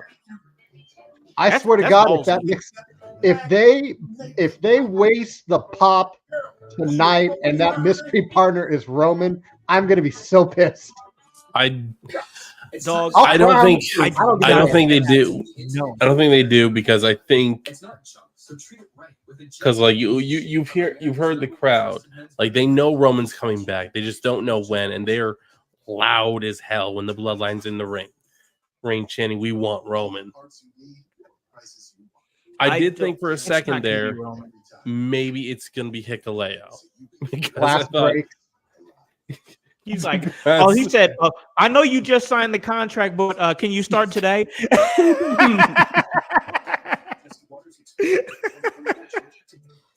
Oh, damn. If it's someone from Raw, it could be Jey Uso or Sammy, probably Jey Uso. What if it's Jimmy? I didn't even think about Jimmy. If it is Jimmy, that would be insane. That would actually be crazy. Give us Jimmy. Don't wait for Roman. Just wait on Roman. You got another week. You can wait. I like that. So Jimmy, I like that. I don't want to say I'm just gonna say it the boring pick for me would be Kevin Owens just because we would kind of see that coming. He's been off TV because of his mother, and then it's he posted that his mom was okay. So it's okay, now that his mom's okay, there's a strong possibility he'll come back. But Jimmy, I think if you really want to get out of pocket if you want to touch Roman's getting closer without wasting the pop and have Roman come back tonight, I think Jimmy is the right lane. And it's a tag match, so Jimmy doesn't have to shoulder all that weight. So if he's not 100%, you can kind of hide it. Yeah. Man, what y'all think about AEW buying ad time on Fox during SmackDown? They're desperate, and Tony Khan is looking to fight as if he has a shot at winning. When it's dude, let's spell this out for you. You have spent ungodly money on some of the best wrestlers in the world. It took you fucking 2 months to figure out how to book Mercedes Moné. You have gone from people fell in love with you because you were pushing and making new wrestlers. You're not doing that anymore. You're using the people that failed in WWE. Granted, they didn't fail because they didn't have talent, because they couldn't cut promos. They failed because WWE failed them. Yeah, and they were looking to see if the grass was greener on the other side. Yeah, and it's like you are now in a point where you had a nearly hour-long match to open up Dynamite that is probably going to be one of the contenders for match of the year, and yet you had a pretty lackluster, mediocre Dynamite after that. So it's like you didn't care about you just needed people to watch the show. Like, oh my god, everything else must be better after MJF beats Will Ospreay. So here's the downside. I'm sorry, but here's the downside to that is having that hour match. While I enjoyed it, I watched it and I thought it was a great match, to be honest. But then like you have to squeeze everything else within an hour time, and it's like it feels sloppy, you know. And I'm not I know it sounds like I'm hating. I want AEW. I want to be like, damn, I'm excited for Dynamite. Dang, I'm excited for Collision, not just all in, all out, double or nothing, you know. Or they have great PLE shows. Like their pay-per-views are great, but like their weekly shows it just feels like it's lacking. And like with WWE, man, it just feels like they're moving in such a way that AEW is just playing so far from behind, even with the great talent that they have. They have amazing talent, but like it just feels like they're playing so far behind. I'd like to point out, I like to believe that the push Imperium and Gunther got and is getting would have been how Adam Cole would have been treated if he stayed. Probably. Like this could have been Undisputed Era's push on the main roster. Yeah. Tag team gauntlet. Oh my god, they put Apollo and Baron together in it. Nice. Oh, Apollo and Baron are working together again? Yeah. Okay, I like that. So that's they grown might on actually me. be pushing them as a tag team now, which, hey, you know what? That's something. I'll take it. I like they had that tag match last week, and they impressed me. I'm not gonna lie, they impressed me.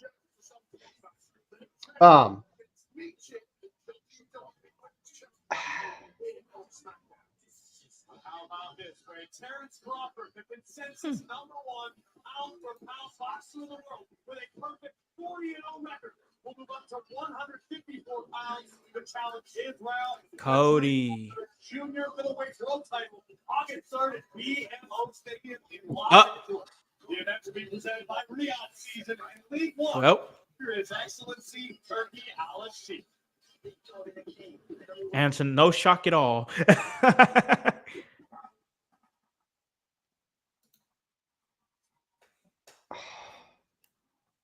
I mean, I don't hate. Yeah. All right. I don't hate it. I just it was very predictable. There was opportunity for something better. I mean, he could always get jumped in the next few seconds. Yeah. Yep. Or not. Now it's a thing. He went through the curtain. Yeah. I hate that it feels like, oh, it's Kevin Owens. This is flat. I hate that because let's face it, Kevin Owens is good. He's entertaining. He's great. It felt like it was an opportunity to do something different. But like, I don't like that. I don't like that. I'm like, it could have been Kevin Owens. Like, I love Kevin Owens. I don't want to feel like that. Yeah. Kevin Owens, for all the success and all the accolades, he might be one of the most overall misused major talents they have. Because if you go back and look, his only world title run, it was never about him. He was the champ. It was more about Chris Jericho. Yeah. And then I remember those times. You fed him to Bill Goldberg. Yeah. And what's he doing? Shark cage matches after that? Was that the trajectory? Yeah. And Jericho and Owens, they were pushing for their blow-off match to be at Mania for the title. And it's like, but Vince was like, nah, Goldberg. So you really think so? This is the main event, right? Yep. There ain't no way this thing's going 30 minutes. No, it's not. Something more is happening.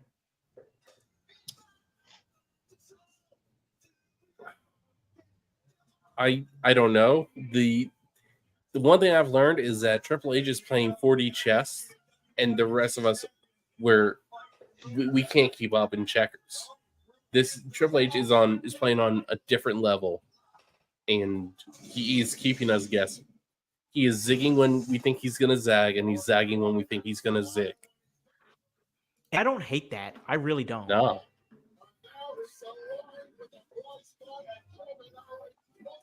No, it honestly makes it exciting again. It does. Cody is out here.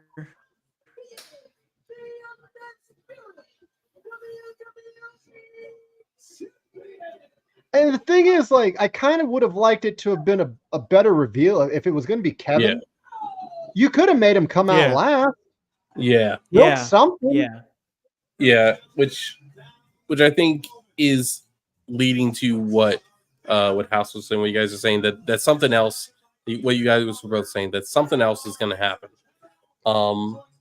Which I definitely believe. Like how they did Kevin Owens, that was kind of like, it's closing time at the bar, and you grab the two that's sitting at the end that has been talked to all night. You'll do, and we're going out to the ring together. That's how they just did Kevin Owens. Yeah.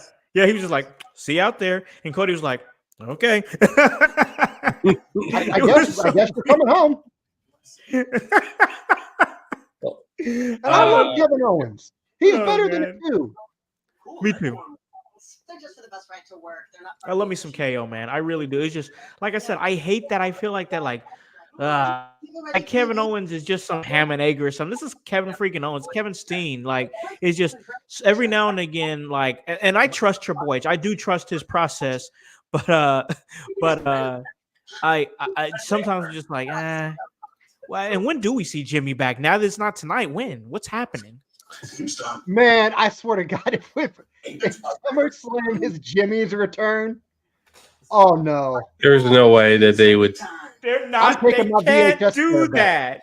But here's what I'm gonna ask. I'm gonna ask that WWE not do what AEW did with the Adam Cole Bryan Danielson debut, because it was being reported that Bryan Danielson was gonna join AEW. They swerved us, had Adam Cole come out first, and then Bryan Danielson. So I'm like, please don't swerve us like that. It's tough, man. That would be that. Oh my gosh, I can only imagine the backlash if Jimmy Uso comes back to confront Solo at SummerSlam and it's no Roman Reigns. I mean, I'll be booing. I haven't gonna lie. I will boo. Listen, I will. I don't ever try to be that guy that's like, oh, I can't wait to go on my podcast and complain. But I will be like, I cannot wait to go on my podcast and boo boo all over this. You see, Alec will be sitting there like that old painting, but he's gonna be holding a shovel. Yeah, I will be like, listen, I'm burying this, bro. I'm burying this. Yeah, you're going under the business. Yep. Yeah. Oh, I like what Craig is saying. Yeah. Could we see them just all together? I think we could see that. I think that would definitely keep it from being a swerve. If you have like Jimmy come out, then Paul Heyman, then finally, yeah, like that would keep fans from being felt like they were let down. I think that if that happens, Grun, I think there's already at that point there will be early Survivor Series War Game whispers at that point. From that point on, those whispers are going to start to intensify. Yeah. Well, they're already deafening at this point. Oh yeah. Oh yeah. Yeah. Yeah. We've been talking about it for months on the show. Yeah.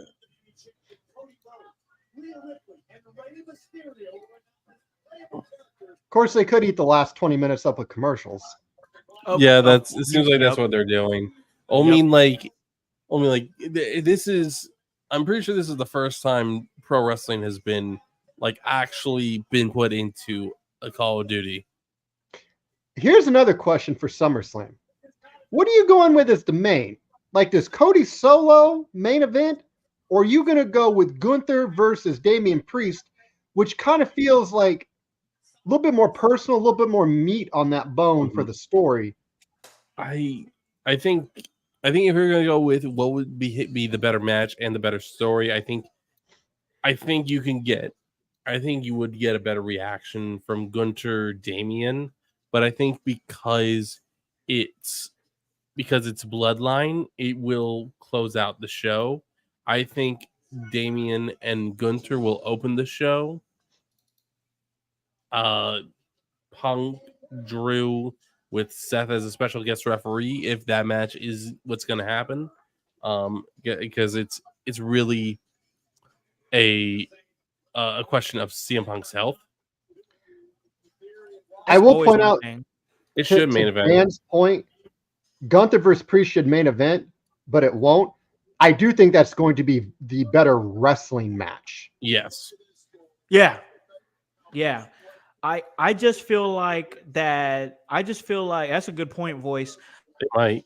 I think it could too, but because of the bloodline implications, it does. Because of the bloodline implications, and also the WWE Undisputed Championship, which is considered their top title of all the titles. I think for those two reasons, that'll be the one that'll close the show. Here's the other. Oh, go ahead, Scott. Go ahead. So if you close the show like that, Cody is. This is where we're going to start doing this comparison. The focus ain't on the champ closing out the show. You ain't having. We ain't talking about, man, Cody's still champ. We're talking the tribal chief has returned. Simba is back in the Pride Lands. Yep. Cody, that man might pack his bags for Raw that night. It's a good thought. It's a good thought because Roman, at the end of the day, Roman Reigns is Roman Reigns, and I'll say exactly what I said on In Your Howse when it came to him. No matter what, no matter who the champion is, no matter what stories they're telling, Roman Reigns is the unequivocal, undisputed guy. He's the guy. Until Roman Reigns is not the guy anymore, he's the guy. And anything that he does is going to be polarizing. Anybody that he puts around him is going to automatically be elevated just by proxy. I mean, that man can sneeze on you and you'll be infected by greatness. I mean, that's just how it is with Roman Reigns. He's the guy. So he's way bigger than that title. So it makes sense why they tried to keep him off of TV to try to make the title and Cody feel important. But when he comes back, it's just going to be a huge shadow. I am so glad you mentioned that title because you know what I had to listen to from all the Cody fans? Cody would defend the title way more than Roman Reigns has. How many title defenses Cody Rhodes got in this reign? Has he got what, 4? Maybe? It may even be 4. 5. Yeah. Oh, I don't think it's 5. I don't think it's 5. No. I think AJ twice. No, no, it's not. It's not AJ twice. He didn't defend it at Money in the Bank. Nope. He didn't. He didn't. He's been champion for 6 months. Logan Paul, that was 3. That's 3. Is it just 3? It might just be 3 because I think AJ was his first opponent after Mania. Yeah. And then it was Logan Paul, and then they ran it back with AJ. Holy shit! Yeah. Okay. So yeah, Cody's only defended the title 3 times. His defense against a Solo is going to be number 4. I'll put it this way: just because you show up more, don't mean you're doing more. Yeah. And sometimes less is more. Less is more, and less was more with Roman. I didn't if you start seeing Roman every single week, then it's not special anymore. Roman's an attraction, as he should be. He's earned that right. It would have been a double-edged sword. So say Roman's there every single week. You can't make people happy. It'll be one of Roman's never on TV. Roman's on TV too much. He's being shoved down our throats. Will you people pick a damn side? Yeah. I couldn't agree more. I mean, fickle, it's like man, even when Roman sucked, like I was a fan of Roman because I thought he was good, really good in the ring. Were his promos great? No, but at the same time, it's like we can clearly see now he was told you were going to say these exact lines. The second they say, okay, fine, Roman, you can come up with your own lines, all of a sudden he's a great promo. I wonder if it's because he had an idea of what to do and what to say, but was told, no, say this. It's the thing. You could give some of these wrestling fans $1 million and they'd be upset it wasn't diamonds. Yeah. Yeah. It's true. It's true. They'll always find something. They're always going to move the goalpost. They're always going to. It's never going to be happy. They're never going to be happy enough. When Cody won the championship, what was it? It took 2 months before people were. I don't even think it took 2 months before people were like, "Oh well, he's a boring champion." You haven't even given this man a chance to do anything. And yes, he's only defended the title 3 times. But at that juncture in this title reign, when he's like, what, maybe 6 weeks into it, and you're saying, "Oh, he's a boring champion," you haven't even given this man a chance to do anything. So like they will never be happy. They'll always move the goalpost, and that's when you have to be able to look at it and be like, you know what? People like myself, people like Scott, people like Grun appreciate this differently than people who casually appreciate it, because they're always going to be like, oh, I want things my way. I want it to be this way. I want it to be that way. I get it. You come from a generation of a short attention span. I totally understand that. But us guys here, we come from a generation where long-term storytelling is valued, where long-term storytelling is appreciated. So like, I'm here for the ride, brother. I'm here for the ride. And the thing is with Cody, the thing that concerns me the absolute most about Cody, he peaked when he won the title. That was the top of the mountain. Yeah. He will never be more over than when he won the title. He finished the story. They don't have another compelling story that is going to top that for Cody to be champion with. The story was the story. Literally, the story was the story. And then after it was like, okay, that was an awesome WrestleMania moment. What's next? What's next? We want to know what's next. And it's like, there's always going to be a thing. It's always going to be a thing with Cody is his next what's going to be his next greatest hit? Because his last greatest hit was the story. We were along for the ride with the story, but now that the story has seemingly been completed, it's like, now we're like, what do we do now? Like, we wanted him to be champion. We don't know what to do now. We didn't think we'd make it this far. You know what I'm saying? Like, Here's the perfect comparison. I don't know. The perfect comparison for this situation. 2016, the Chicago Cubs won the World Series. Up until that point, they were the lovable losers. They were something special. And then they won the World Series. And then they just became another team. Cody had the story of wanting to finish the story. And now that we've done that, Cody right now is just another guy. Here's the thing. I like Cody. I like the ambassador that he is for the company. I still think Cody's a top guy personally, but I definitely feel the vibes that you're saying where it's like you had that aura about you where it was like, man, you have not won the big one. Your daddy didn't win the big one. Your brother didn't win the big one.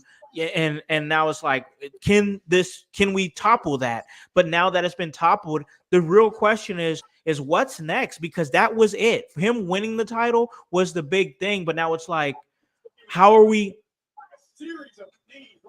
going to remember this title reign when it's all said and done? And that's what concerns me. It'll go back to the night he won it. It's his number 1 through 5 top moments is him winning the title at WrestleMania. What Cody does next?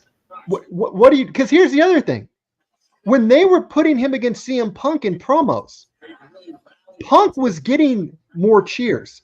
When they had 2 years ago, when Sammy and Cody were both in the mix for the title for WrestleMania, Sammy was more over than Cody. So, I and now we're remember going to that fall when into he this situation. when he faced Roman at Elimination Chamber. And now we're going to fall into this trap. When Roman comes back as a babyface, Cody ain't the number one babyface. As many Cody fans are out there, you can't be all delusional. No. Like the audience is going to. I'm a Cody fan, but I can acknowledge it. Yeah. No, it's like you could turn him heel, but it's like you're gonna turn him heel immediately when Roman Reigns shows up. It's like no, like you would have to build up to it, and like I got this idea of what to do with him when he turns heel.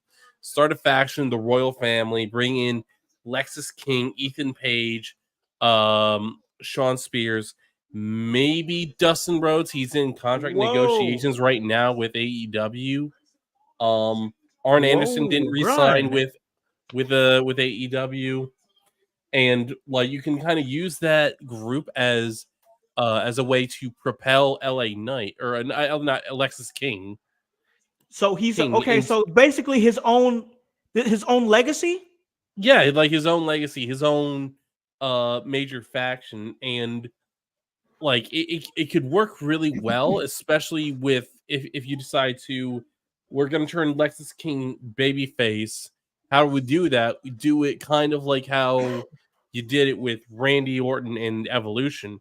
The King took out the up and comer, took out the Prodigy because he took from the King before he was allowed to. Well, what they need to take for Lexis King is some damn charisma. That man is as bland as sandpaper. Like he's not his daddy. He's not his daddy. Charisma skipped a generation. Man, he definitely because he cuts. I watch a lot of NXT, and when I watch him, he's definitely the look is there, bro. Look is there. It's there. But yeah, at least right now, and I hope it changes. He's definitely a charisma vacuum right now because I don't see it right now, and I hope it develops. Let's say right now, Lexis King couldn't get over if you put him in a plane. Like, I'd say he's kind of over. Like, not like he definitely has more work. Even Booker T said like in the next year, like look out for Lexis King, and it's like, Lexis King is solid in the ring. I think he's all right on the mic. He definitely needs more time in NXT, which is probably why he's not picking up a lot of wins, but he's getting time on TV. Yeah, he is. Well, here's the thing, bro. The only way that he's gonna get better at promos is by cutting them. You know what I'm saying? So, like, why we're saying, oh, he's bland, he's this, he's that, he's a charisma vacuum, and I do feel that way. But like, the only way he's gonna get better is by he's got to keep going, keep growing, and keep showing that he's got what it takes. That he's gonna want to learn this, because honestly, like, charisma is not something that can really be taught. You know what I'm saying? But if you're going to try to get that charisma, you got to think outside the box. You've got to really dig in your bag and show people who you are, because that's what charisma is, right? Charisma is just like, hey, I'm not afraid to show people who I am in my purest form and my authentic self. And when he can pull into that bag and figure that out, we're going to see Lexis King on another level. Well, we just saw Cody pick up the victory over Austin Theory. We have 6 minutes left of SmackDown. Yeah. Here they come. Yep, the bloodline is here. But where's Jacob, though? Jacob's not there. Jacob's definitely coming. Oh, shoot. There goes Cody. It's time for his weekly 4-on-1. Oh, he's all up in that man's eye.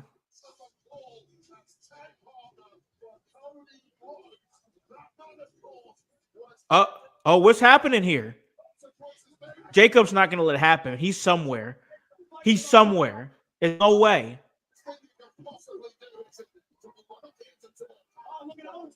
He's not going through this table. I promise you he's not.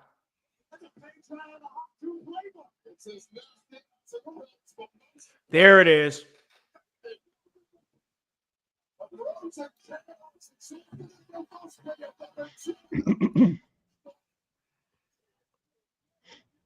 I like how they've been teasing that Shield powerbomb the last couple of weeks. Yeah. Yeah. Well, there's the actual leader of the bloodline, Yep. the uncrowned leader. What a talent he is. God, I love Jacob Fatu so much. Yeah. Oh.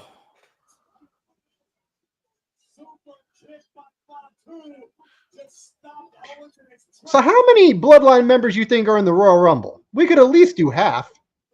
I was going to say, Yeah. it's a 30-man Royal Rumble, 15. 15. You could do Where the hell's Randy Orton during this? I think they're selling the injury from the attack. I think from so last too, week. yeah. My God. That's such a brutal move. Yeah.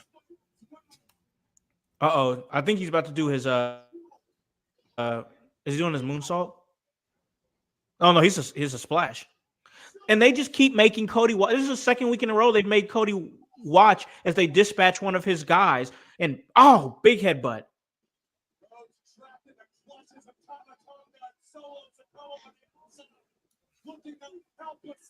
I think the lesson we can take is you should not be friends with Cody. No, yeah. Being Cody's friend is bad for unfortunately, your health. yeah.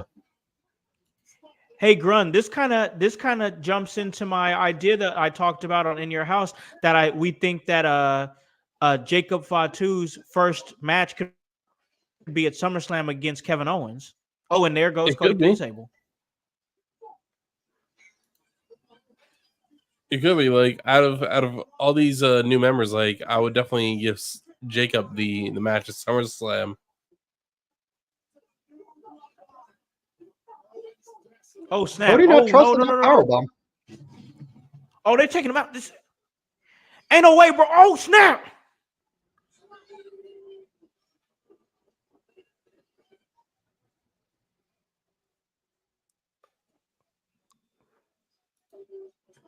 Yo, there's the Ulafala.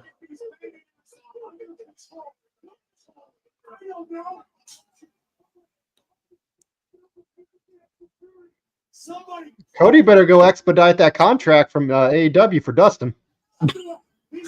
Yeah, Seriously, yeah.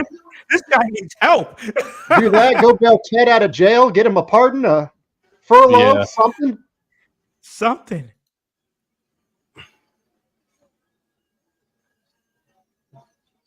And they end the show standing tall. Woo! My goodness.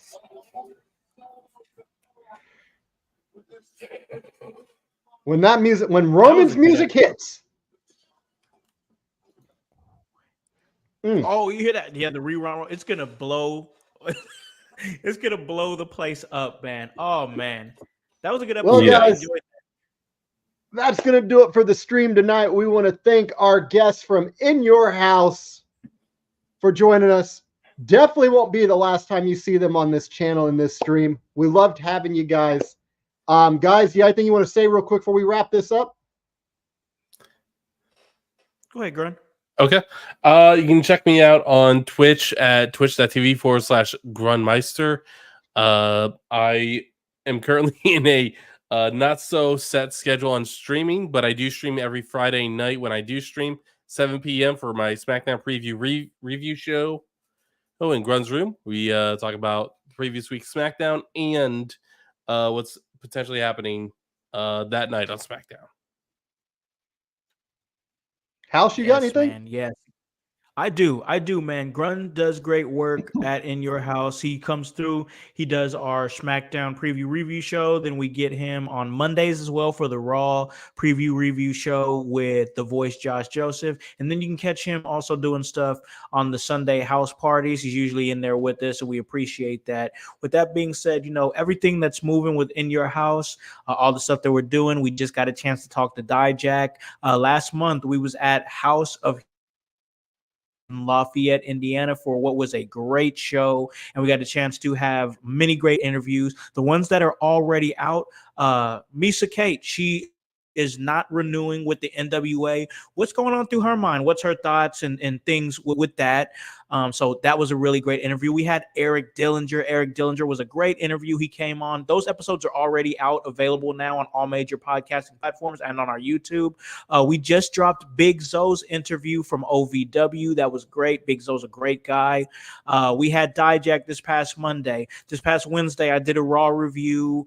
I did a Raw review and NXT review with our new co-host, Annie O'Neill. So she was great. Tomorrow, myself and the world's most dangerous game, Paragon, will be featured on the Pope's Point of View podcast, Elijah Burke's podcast that I produce. He will not, because of his upcoming show for the Love Alive charity in Jacksonville, Florida, where he will be facing JTG for the Love Alive Championship, he was not able to fulfill his obligations for the podcast. So myself and Paragon stepped in and we talked everything going on in the world of wrestling from that week on the Pope's Point of View. Yeah, we're just really moving, guys. Next week, I will be in Indianapolis for Wrestle Arts, probably doing backstage correspondence, wherever they need me, wherever that may be. Then the week after that, I'll be on commentary for Emerge Wrestling, for Emerge 80, bringing the heat. That's going to be a great event. So I'm staying booked and busy and blessed. And I'm also really blessed to be here on this podcast, the Heat Shenanigans podcast, and everything that House of Heat is doing. Just, it's so exciting. I got a chance to go to Lafayette for the very first time to be a part of Every Child Wins, and my God, it was a vibe. So I enjoyed it. And yeah, man, thanks for this opportunity. It was great. Absolutely. And it was a pleasure having you guys on. Well, guys, again, thank you so much. Thank you guys for watching. And that's going to do it for our time with you guys. We will see you next Monday with Monday Night Raw, guys.